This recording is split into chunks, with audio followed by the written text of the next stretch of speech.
American နိုင်ငံ Virginia ပြည်နယ်မှာကျင်းပနေတဲ့နပန်းပြိုင်ပွဲတစ်ခုအတွင်း Cybersecurity Administrator ဖြစ်တဲ့ Daniel ဟာသူ့အိတ်ကိုယူဖို့ကြိုးစားနေတဲ့ Castro ကိုတားဆီးနေပါတယ်။ Daniel ကအိတ်ကိုမပေးဘဲသူ့ချစ်သူ Jen ဘယ်မှာလဲလို့မေးတဲ့အခါ Agent တစ်ယောက်ကသေနတ်ချိန်ပြီးအိတ်ကိုလုယူသွားပါတယ်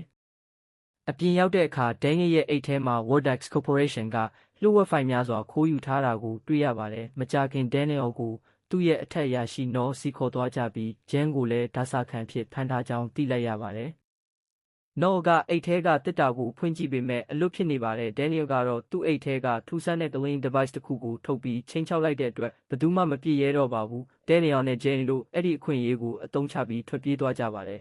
။ထွက်ပြေးပြီးနောက် Daniel က Wordex ကဝန်ထမ်းဟောင်း Hugo ကိုဖုန်းဆက်ပါတယ်။ Hugo ဟာ Wordex ရဲ့လျှို့ဝှက်ချက်တွေကိုကမ္ဘာကိုဖော်ထုတ်ဖို့ကြိုးစားနေတဲ့အဖွဲ့ခေါင်းဆောင်ဖြစ်ပါတယ်။ Daniel ကခိုးလာတဲ့ဖိုင်တွေကိုပေးချင်ပေမဲ့ Hugo ကနောက်ထပ်ရွေးချယ်ခံထားရသူတစ်ယောက်မပေါ်သေးခင်အထိထိန်းသိမ်းထားဖို့ပြောပါတယ်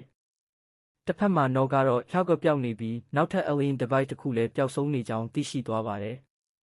Daniel နဲ့ Jen တို့ဟာဘုန်းကြီးကျောင်းတစ်ခုမှာခိုလုံကြပြီး Jen ဟာအရင်ကသီလရှင်ဖြစ်ဖူးကြောင်း Daniel သိလိုက်ရပါတယ်။ Daniel ကသူဟာလွန်ခဲ့တဲ့8 နှစ်က Cybercrime ကြောင့်ထောင်ကျခဲ့ဖူးပြီးထောင်ကလွတ်လာတဲ့နောက် Wordex ကအလုပ်ခန့်ခဲ့ကြောင်းရှင်းပြပါတယ်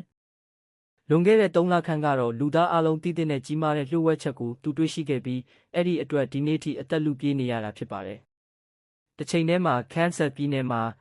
မိုးလေဝသတင်ဆက်သူ Margaret ဟာထူးဆန်းတဲ့အဖြစ်အပျက်တွေကိုစတင်ကြုံတွေ့လာပါတယ်။ Cardinal ငှက်တစ်ကောင်ကိုမြင်ပြီးနောက်သူမဟာရုတ်တရက်ရုရှားဘာသာစကားပြောတတ်သွားပြီးသူမကိုယ်တိုင်တောင်ဘာဖြစ်နေမှန်းမသိပါဘူး။လမ်းမှာရဲတစ်ယောက်ကတားတဲ့အခါ Margaret ကရဲရဲ့မနက်စာစားနေစဉ်မိသားစုအတွင်းဖြစ်ပျက်ခဲ့သမျှကိုအကုန်ပြောနိုင်သွားပြီးရဲအရာရှိကိုထိတ်လန့်သွားစေပါတယ်။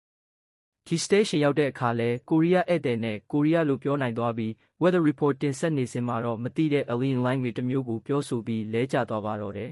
။ Margaret ရဲ့ဗီဒီယိုဟာအင်တာနက်ပေါ်မှာviral ဖြစ်သွားပြီး Wordex ကအဲ့ဒီအသံဟာ alien language ဖြစ်ကြောင်းအတည်ပြုလိုက်ပါတယ်။ Noel က Margaret ကိုဖမ်းဖို့ Kansas ကို agent တွေချက်ချင်းစေလွှတ်လိုက်ပါတယ်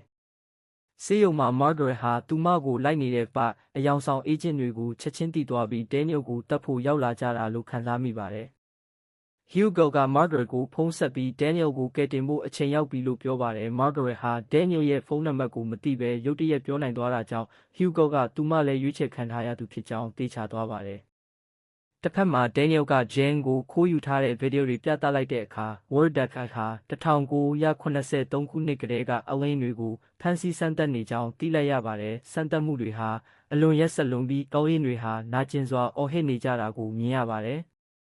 Jen ကဒီအမှန်တရားကိုလူသားတွေသိသင့်လားဆိုတာမသေချာဘဲဘာသာရေးယုံကြည်မှုတွေပျက်စီးသွားမလားလို့စိုးရိမ်နေပါတယ်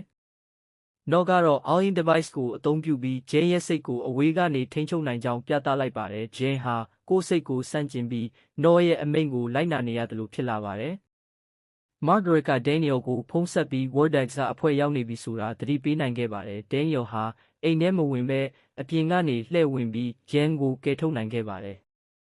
ဒါပေမဲ့ကားလိုက်ဖမ်းတဲ့အချိန်မှာ Noel က Jen ကိုထပ်မံထိန်းချုပ်ပြီး Daniel ကိုဓားနဲ့ထိုးခိုင်းပါတော့တယ်။ Jen ဟာကိုယ့်စိတ်ကိုအားကုန်ခုခံပြီးနောက်ဆုံးမှာဓားဟာ Daniel ကိုမထိုးဘဲသူ့မလက်က crucifix ဒဏ်ရာကိုပဲထိုးမိသွားပါတယ်။ Noel လည်းတစ်ချိန်တည်းနာကျင်မှုကိုခံစားလိုက်ရပြီး Alien device ကိုလက်လွှတ်လိုက်တာကြောင့်စိတ်ထိန်းချုပ်မှုပြတ်တောက်သွားပါတယ်